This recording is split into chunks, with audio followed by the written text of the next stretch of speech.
अस्सलाम वालेकुम। Welcome in my channel knowledge palace.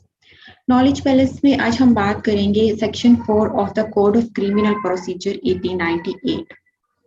Section 4 जो है कोड ऑफ क्रिमिनल प्रोसीजर 1898 का डील कर रहा है डेफिनेशंस। तो इसका जो इंट्रोडक्शन है कि कोड ऑफ क्रिमिनल प्रोसीजर 1898 जिसे हम लोग सीआरपीसी भी कहते हैं, इसका इंट्रो तो ऑलरेडी मैं इतने एक लेक्चर में ऑलरेडी तब बता चुकी हूँ आप लोगों को। इसके बाद हम लोग आज डिस्कस करने वाले हैं इसकी डेफिनेशंस, क्योंकि जब तक हम लोग डेफिनेशंस को नहीं समझ लेंगे तब तक हम आगे नहीं इसको समझ पाएंगे। पूरा जो हमारा एक्ट है इसको समझने के लिए पहले डेफिनेशंस को समझना जरूरी है। तो चलते हैं हम अपनी डेफिनेशंस की तरफ। सेक्शन 4 की जो क्लॉज ए है वो है एडवोकेट जनरल।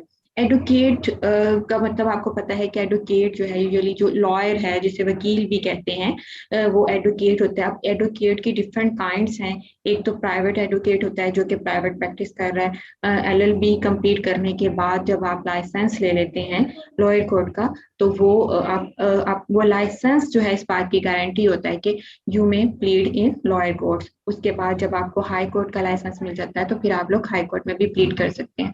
उसके बाद अगर आप जो डिफरेंट एग्जाम्स जो है वो क्लियर करते हैं, लाइक पीपीएससी एंड एफपीएससी के थ्रू, अगर आप एडीपीपी जो कि जैसे कि असिस्टेंट डिस्ट्रिक्ट पब्लिक प्रोसिक्यूटर या फिर deputy district public prosecutor, different जो एग्जाम्स हैं डिफरेंट पोस्ट अनाउंस होती हैं, तो आप हम उनको अपियर हो सकते हैं, उसको क्लियर कर सकते हैं। इसी तरह से वो आपके एग्जाम्स क्लियर करने के बाद हम जिस जॉब जो हमारी होती है, जो हमारी गवर्नमेंट जॉब है, उसे वो उसमें हम होते तो करते तो प्लीड ही हैं एज एडवोकेट ही, लेकिन हम स्टेट से रिलेटेड केसेस को डील करते हैं, तो इसलिए कहा जाता है कि गवर्नमेंट एडवोकेट। तो ये तमाम जो कैटेगरीज हैं इन सबको कहा जाएगा एडवोकेट ही कहा जाएगा। और एडवोकेट जनरल जिसे एजी है जो अपॉइंट होता है बाय द प्रोविंशियल गवर्नमेंट, इसको यहाँ पे इस तरह से डिफाइन किया गया है कि advocate general include also a government advocate, और where there is no advocate general और government advocate, such officer as the provincial government में from time to time appoint in this behalf. तो कोई भी एडवोकेट जनरल जिसमें government advocate भी शामिल है, या फिर अगर इन दो ये कोई इनमें से कोई भी नहीं है, तो किसी भी एडवोकेट को जिसे कि प्रोविंशियल गवर्नमेंट जो है इस बिहाफ पर अपॉइंट करते हैं वो एडवोकेट जनरल होगा। इसके बाद जो ये बहुत ही अहम डेफिनेशन है बेलेबल। अब ऑफेंस, एक ऑफेंस जब होता है तो हमें क्या पता कि ये बेलेबल है या नॉन बेलेबल। अब कुछ ऑफेंसेस जो है वो बेलेबल है और कुछ नॉन बेलेबल है। बेलेबल वो है जिनमें इजीली बेल हो सकती है, और नॉन बेलेबल वो है जिनमें बेल नहीं हो सकती। अब कैसे पता चलेगा कि कौन से ऑफेंसेस बेलेबल हैं और कौन से नॉन बेलेबल हैं? तो हमारे पास जो सीआरपीसी है जो कि हम डिस्कस कर रहे हैं, कोड ऑफ क्रिमिनल प्रोसीजर 1898, इसमें शेड्यूल्स दिए गए हैं। उन सेकंड शेड्यूल में एक लिस्ट प्रोवाइड की गई है बेलेबल ऑफेंसेस की। जो लिस्ट बेलेबल ऑफेंसेस की है उन तमाम, उसमें जितने भी ऑफेंसेस मेंशन किए गए हैं उनमें बेल हो सकती है, और जो एक लिस्ट है जो कि बाकी नॉन बेलेबल ऑफेंसेस की है। तो जो बेलेबल ऑफेंसेस के लिस्ट में शामिल है ऑफेंसेस वो बेलेबल हैं, बाकी तमाम बेलेबल हैं, नॉन बेलेबल हैं। सो हम यहाँ पे भी इसको देखते हैं, एक दफा स्टडी भी कर लेते हैं। Bailable offences mean an offence shown as bailable in the second schedule or which is made bailable by any other law for the time being in force, and non-bailable offense means any other offense। मतलब कि वो तमाम offences जैसा कि मैंने आपको पहले भी बताया जो कि सेकंड शेड्यूल में लिस्ट में प्रोवाइड किए गए हैं वो बेलेबल हैं, या फिर किसी और लॉ में अगर उसको बेलेबल डिक्लेयर कर दिया गया है तो वो भी बेलेबल होंगे, और बाकी तमाम नॉन बेलेबल होंगे। नेक्स्ट है हमारा जो इसकी क्लॉज सी है वो है चार्ज। चार्ज क्या है? वो चार्ज जो किसी एक पर्सन की तरफ से दूसरे पर्सन पे लगाया जाता है। यहाँ पे चूंकि क्रिमिनल लॉ की बात हो रही है तो वो क्रिमिनल चार्ज जो कि किसी पर्सन पे लगाया जाता है, और उसी चार्ज की बेस पर या तो एफआईआर लॉन्च करवाई जाती है या फिर कंप्लेंट फाइल की जाती है।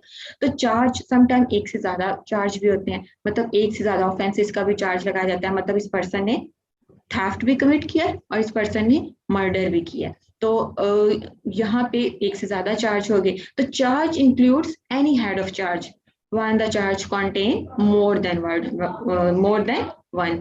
तो ये वो चार्ज है जो कि लगाया जाता है। उसके बाद जो हमारी क्लॉज डी और ई है वो ओमिट कर दी गई है, उसको देखने की जरूरत ही नहीं है। और ये आगे एस है जो कि बहुत ही अहम है, cognizable offence and cognizable case. अब कोई भी ऑफेंस है, जिस तरह से कुछ ऑफेंसेस बेलेबल हैं जिनमें बेल हो सकती है और कुछ नॉन बेलेबल, इसी तरह से कॉग्निजेबल और नॉन के कॉग्निजेबल केसेस भी हैं। यहाँ पे हम लोग डिस्कस करें कॉग्निजेबल की, नॉन कॉग्निजेबल को भी हम डिस्कस नहीं कर रहे। यहाँ पे ये डेफिनेशन जो है ये कॉग्निजेबल की है। तो cognizable offence means an offence for, and cognizable case means a case in which a police officer may arrest without warrant accordance with the second schedule. अब कॉग्निजेबल केसेस वो होते हैं या कॉग्निजेबल ऑफेंसेस वो होते हैं जिनमें पुलिस ऑफिसर जो है अरेस्ट कर सकते हैं without the order of the magistrate, without the order of the court and without warrant, जिसमें वारंट लेने की जरूरत नहीं होती। जैसे ही किसी पुलिस ऑफिसर को जिसके पास ज्यूरिसडिक्शन है उसे किसी भी इंफॉर्मेशन मिलती है कि कोई ऑफेंस जो है उसके एरिया में जहाँ पे उसकी ज्यूरिसडिक्शन है कोई ऑफेंस कमिट हुआ, तो वो डायरेक्ट जो है जब उसके नॉलेज में आता है कि ये ऑफेंस कमिट हुआ है तो फिर ये कॉग्निजेबल ऑफेंस और फौरन उसको वो जाके अरेस्ट कर सकता है। उसके लिए जरूरी नहीं है कि वो जाके पहले मजिस्ट्रेट से वारंट जारी करवाए, तो सिर्फ मजिस्ट्रेट से परमिशन की जरूरत नहीं होती, वो विदाउट वारंट जो है विदाउट परमिशन अरेस्ट कर सकता है। तो ये है cognizable offences and cognizable case. आगे हम लोग नॉन कॉग्निजेबल को भी देखेंगे।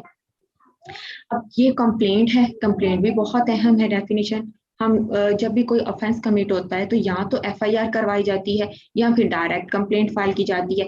एफआईआर जो नियरेस्ट जो पुलिस स्टेशन है जिसकी ज्यूरिसडिक्शन में ऑफेंस हुआ है वहां पे एफआईआर करवाई जाएगी, लेकिन कंप्लेंट जो है वो डायरेक्ट मैजिस्ट्रेट को करवाई जाएगी और जो कंप्लेंट फाइल करेगा उसे कंप्लेनेंट कहा जाता है। तो complaint means the allegations made orally or in writing to a magistrate। ये वो एलिगेशंस हैं जो किसी पर्सन पे लगाई जाती हैं और वो ऑरली भी हो सकती है और इन राइटिंग भी, मैजिस्ट्रेट को यानी कि इन्फॉर्म करना किसी भी ऑफेंस के कमिट होने के बारे में। डायरेक्ट जो है मैजिस्ट्रेट को कंप्लेंट फाइल करना, और ये कंप्लेंट इन ऑरली और इन राइटिंग बोथ जो है दोनों तरीकों से फाइल की जा सकती है। with a view to his taking action under this code that some person whether known or unknown has committed an offense, but it does not include the report of a police officer। अब देखिए कि जो वो complaint जो है वो direct magistrate को file की जाएगी और इसका पर्पस क्या होगा कि जो जिस मैजिस्ट्रेट को फाइल की जा रही है वो एक्शन ले अंडर दिस कोड। किसके अगेंस्ट ले? वो कोई भी पर्सन हो सकता है, वेदर नॉन और अननोन। अगर तो नॉमिनेट किया गया है किसी पर्सन को, उस कंप्लेंट में नाम लिखा गया तो मतलब वो नॉन पर्सन है, उस पर्सन को ऑलरेडी जानते हैं कि इस पर्सन ने ऑफेंस कमिट किया। तो और अगर नहीं उसके बारे में पता कि ऑफेंस, तो बस ये हमें पता है कि ऑफेंस कमिट हुआ है लेकिन ये नहीं पता कि किसने किया है, तो फिर वो नामालूम अफराद जो होंगे उसमें मेंशन कर दिया जाएगा किसी अननोन पर्सन ने ऑफेंस कमिट किया, तो वो फिर किसी अननोन पर्सन के अगेंस्ट होगी। लेकिन बोथ केसेस कंप्लेंट में file to a magistrate, either known or unknown, दोनों सूरतों में कंप्लेंट फाइल की जा सकती है। लेकिन इसमें पुलिस रिपोर्ट शामिल नहीं है। पुलिस रिपोर्ट जब हम एफआईआर लॉन्च करवाते हैं और उस पे पुलिस जो है वो एक रिपोर्ट तैयार करती है और जाके मैजिस्ट्रेट को सबमिट करवाती है, वो पुलिस रिपोर्ट है। तो वो उस पुलिस रिपोर्ट को हम कंप्लेंट नहीं कहेंगे। कंप्लेंट वो है जो कोई प्राइवेट पर्सन फाइल करेगा टू अ मैजिस्ट्रेट। तो यहाँ पे इसलिए कहा गया कि does not include the report of a police officer. High court का पता है, high court means the highest court of criminal appeal और रिवीजन फॉर अ प्रोविंस। जो हाईएस्ट कोर्ट है जहाँ पे हम अपील्स भी फाइल कर सकते हैं, रिवीजन भी कर सकते हैं, जो किसी भी प्रोविंस की हाईएस्ट कोर्ट है वो हाई कोर्ट है और किसी हर प्रोविंस में एक हाई कोर्ट होगी, ये वो हाई कोर्ट है। इसके बाद इंक्वायरी है। Inquiry includes every inquiry other than a trial conducted under this code by a magistrate or court. अब इन जो मैजिस्ट्रेट जो है वो तमाम प्रोसीडिंग जो मैजिस्ट्रेट करेगा for the collection of evidence उसको इंक्वायरी कहा जाएगा, दैट इज कॉल्ड इंक्वायरी। अब इन्वेस्टिगेशन है तो investigation includes all the proceedings under this code for the collection of evidence conducted by a police officer or by any other person other than a magistrate who is authorized by a magistrate in this behalf। अब दोनों में है तो दोनों का purpose तो same है, for collection of evidence, यहाँ पे भी इंक्वायरी भी वही है, इन्वेस्टिगेशन भी वही है, लेकिन इंक्वायरी हमेशा मैजिस्ट्रेट करवाएगा, लेकिन इन्वेस्टिगेशन मैजिस्ट्रेट खुद नहीं करवाएगा, बल्कि पुलिस ऑफिसर या वो पर्सन जिसे इस अपॉइंट किया गया है इसमें for the collection of evidence, वो इसमें इन्वेस्टिगेशन है। अब वो पर्सन जो इंक्वायरी करे, वो that person must be authorised by magistrate, वो खुद से नहीं कोई कर सकता। मैजिस्ट्रेट ने जिस पर्सन को अपॉइंट किया है for the collection of evidence, वो पर्सन जो है इन्वेस्टिगेशन करेगा और उसको इस पूरी प्रोसीडिंग्स को, जो प्रोसीडिंग्स की जा रही हैं for the collection of evidence, वो इन्वेस्टिगेशन है। उसके बाद है हमारा judicial proceeding. Judicial proceeding includes any proceeding in the course of which evidence is or may be legally taken on oath. अब जब एविडेंस आती है कोर्ट में, चाहे वो किसी भी तरीके से आए, तो अब जो कोर्ट है वो जो प्रोसीडिंग्स करेगी, जब वो एविडेंस आएगी कोर्ट में ऑन ओथ जो है एविडेंस ली जाएगी, उसके एविडेंस के बाद जो भी प्रोसीडिंग्स होंगी जो कोर्ट में हो रही है, ट्रायल हो रहा है, एविडेंस इंक्वायरी हो रही है, या जो भी प्रोसीडिंग्स हो रही है, वो उस तमाम प्रोसीडिंग को जुडिशियल प्रोसीडिंग्स कहा जाएगा, क्योंकि वो प्रोसीडिंग जो है वो जज कर रहा है, तो उसे उस प्रोसीडिंग्स को जुडिशियल प्रोसीडिंग्स कहा जाता है। उसके बाद है मैजिस्ट्रेट। मैजिस्ट्रेट में इंक्लूड्स जुडिशियल मैजिस्ट्रेट हैं, फिर उसके बाद स्पेशल जुडिशियल मैजिस्ट्रेट हैं, स्पेशल मैजिस्ट्रेट्स हैं, वो तमाम मैजिस्ट्रेट जो under section 12 and 14 of the code of criminal procedure 1898 में अपॉइंट किए जाएंगे। तो ये आगे चल के हम लोग देखेंगे 12 और 14 में किस तरह से इनको अपॉइंट किया जाता है। यहाँ पे सिर्फ इतना समझ ले कि जिनको कोर्ट अपॉइंट करेगी एज अ मैजिस्ट्रेट, वो मैजिस्ट्रेट होंगे। हमने ऊपर देखा था कॉग्निजेबल ऑफेंस। अब यहाँ cognizable offences and cognizable cases, तो अब यहाँ उस वक्त मैंने आपको बताया था कुछ ऑफेंसेस जो हैं कॉग्निजेबल होते हैं और कुछ नॉन कॉग्निजेबल हैं। तो उस वक्त हमने उसको देखा कि कॉग्निजेबल वो हैं इन विच पुलिस ऑफिसर में arrest without the order of the magistrate and without warrant. अब ये है non cognizable offence and non cognizable case. ये कौन से हैं? ये वो ऑफेंसेस हैं जिनमें पुलिस ऑफिसर को मैजिस्ट्रेट से परमिशन लेने की जरूरत होती है और वारंट लेने की जरूरत होती है। मतलब पुलिस ऑफिसर्स जो हैं without the order of a magistrate और विदाउट वारंट अरेस्ट नहीं कर सकते। ये देखें, non cognizable offence means an offence for and non cognizable case means a case in which a police officer may not arrest without a warrant. Police officer without a warrant arrest नहीं कर सकते। तो ये भी जो है हमारे पास जो शेड्यूल मौजूद है उसमें लिस्ट प्रोवाइड की गई है कॉग्निजेबल केसेस की। तो उसके अलावा जो बाकी केसेस है वो नॉन कॉग्निजेबल है। सो उसके बाद हमारा है ऑफेंस। जब हम क्रिमिनल लॉ डिस्कस करते हैं, बात क्रिमिनल की करते हैं, तो एक वर्ड जो हमारे सामने आता है ऑफेंस। क्रिमिनल लॉ की जरूरत क्यों पेश आई? क्राइम की, जब कहीं ऑफेंस होगा, कहीं क्राइम होगा, सोसाइटी में रहते हुए बहुत से ऑफेंसेस होते हैं, बहुत से क्राइम्स होते हैं, तो उन्हीं ऑफेंसेस को डील करने के लिए, उन्हीं क्राइम्स को डील करने के लिए तो क्रिमिनल लॉ जो है वो इन्फोर्स किया गया और क्रिमिनल कोर्ट्स इस्टेब्लिश की गई। तो ये वो ऑफेंस है। ऑफेंस मीन्स एन एक्ट और omission made punishable by any law for the time being in force। कोई भी ऐसा एक्ट जो कि पनिशेबल है bye law, that is called offence, and it also includes any act in respect of which a complaint may be made under section 20 of the Cattle Trespass Act 1871। अब ये एक act है Cattle Trespass Act 1871, इसका जो section 20 है अगर वो भी एक ऑफेंस है, अगर जो केस फाइल किया जाता है, इस पे भी कंप्लेंट जो है फाइल की जाती है, that is also called offence. तो any illegal act, any act which is punishable by law, that is called offence.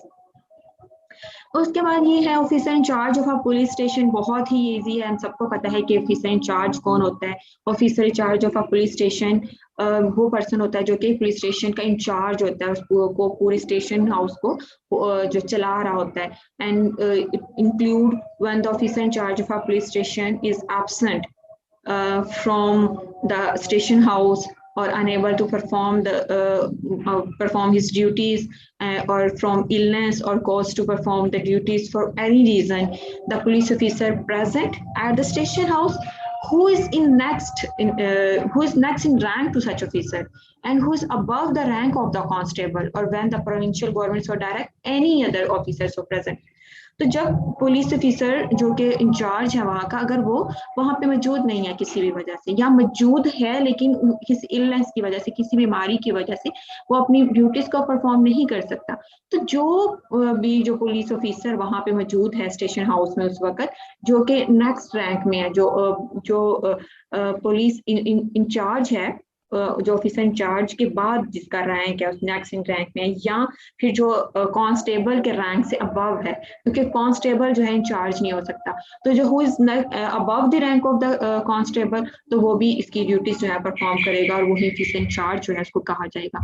और व्हेन द प्रोविंशियल गवर्नमेंट और direct any other police officer, जिस भी अगर प्रोविंशियल गवर्नमेंट किसी और जो है पुलिस ऑफिसर को डायरेक्ट कर दे, तो वो भी officer in charge of the police station होगा। तो ये था officer in charge of the police station. उसके बाद हमारी बहुत इजी सी डेफिनेशन है, प्लेस की बात की गई है। प्लेस, जब बात करते हैं ना हम क्रिमिनल लॉ की, तो जब हम ऑफेंसेस की बात करते हैं तो ऑफेंस किसी ना किसी प्लेस पे कमिट होता है ना, घर में, किसी बिल्डिंग में, हाउस में, टेंट में, वासर में, कहीं। तो हम आगे चल के देखेंगे कि जो प्लेस ऑफ अक्रेंस है, एक्चुअली मुराद वो है कि जो जहाँ पे ऑफेंस कमिट हुआ है, तो वो कोई भी हो सकती है place, house, building, tank, vessel वगैरह। तो यहाँ पे इसको डिफाइन इस वजह से किया गया कि place include also house, building, tank, vessel वगैरह etcetera. And next one is pleader. Pleader कौन है?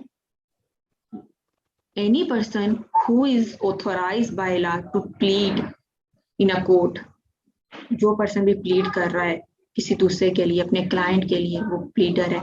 And pleader use with reference to any proceeding in any court means a pleader for a मुख्तार authorized under law for the time being in force, and who is practicing in such court, and includes advocate, वो भी pleader है, वकील है, attorney है of a high court का, and any other person who is appointed with permission of the court to act in such proceeding। तो कोई भी पर्सन जो हाई कोर्ट में और अदर कोर्ट में प्लीड कर रहा है, that person is called pleader।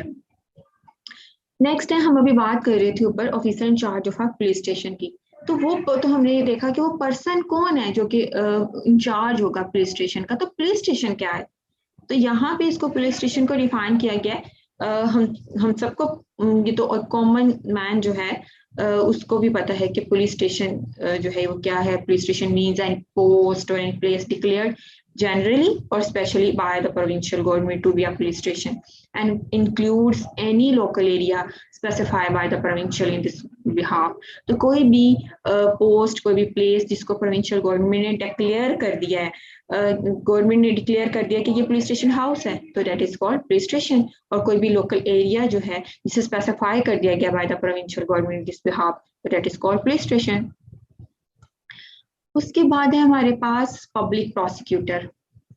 Public prosecutor means any person appointed under section 492। अब पब्लिक जो प्रोसिक्यूटर्स हैं इसमें असिस्टेंट डिस्ट्रिक्ट पब्लिक प्रोसिक्यूटर भी होते हैं और डिप्टी डिस्ट्रिक्ट पब्लिक प्रोसिक्यूटर्स भी होते हैं। अंडर सेक्शन 492 कौन सा? 492 of the code of criminal procedure 1898 जो कि हम डिस्कस कर रहे हैं।